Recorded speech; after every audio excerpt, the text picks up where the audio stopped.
हेरवाड हायस्कूलमधील कथित विनयभंग प्रकरण. आरोपी शिक्षक निलंबित. पीडितेला न्याय मिळवून देण्यासाठी संस्था ठाम. चौकशी समिती गठीत होऊन दोषींवर कठोर कारवाईचा इशारा. सचिव अजित पाटील.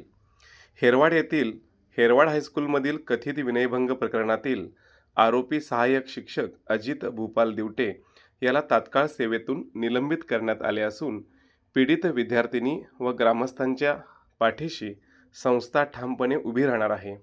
तसेच या प्रकरणाच्या सखोल चौकशीसाठी समिती गठीत करून दोषींवर कठोरात कठोर कारवाई करण्यात येईल, अशी माहिती साने गुरुजी शिक्षण संस्थेचे सचिव अजित पाटील यांनी पत्रकार परिषदेत दिली. संबंधित शिक्षकांवरील निलंबनाच्या कारवाईची माहिती देण्यासाठी संस्थेच्या कार्यालयात पत्रकार परिषदेचे आयोजन करण्यात आले होते.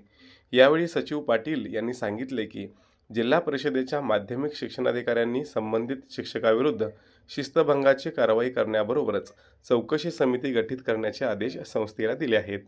हेरवाड हायस्कूलमधील सहाय्यक शिक्षक अजित भूपाल दिवटे याच्याविरुद्ध विद्यार्थिनीशी कथित विनयभंग केल्याप्रकरणी पोलीस ठाण्यात गुन्हा दाखल झाल्यानंतर संस्थेने त्यांच्या निलंबनासाठी माध्यमिक शिक्षणाधिकाऱ्यांच्याकडे प्रस्ताव सादर केला आहे.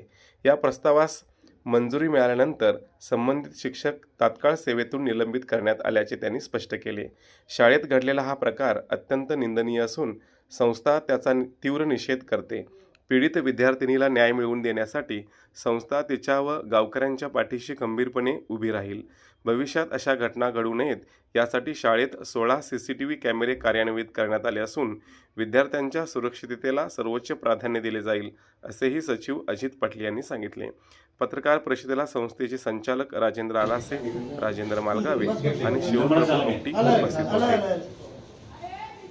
घडल्या ती निंदनीय आहे आणि त्या निंदनीय घटनेत आम्ही हेरवाड गावाबरोबर आणि त्या पीडित मुलीबरोबर आम्ही संस्था म्हणून आम्ही राहणार आहे हे मागच आम्ही तुम्हाला सांगितलेलं आहे. त्याचप्रमाणे त्या दोषी शिक्षकावर आम्ही निलंबनाची कारवाई केलेली आहे आणि याच्या पुढील चौकशी समिती गठीत करून त्याच्या पुढची कारवाई आम्ही करत आहोत.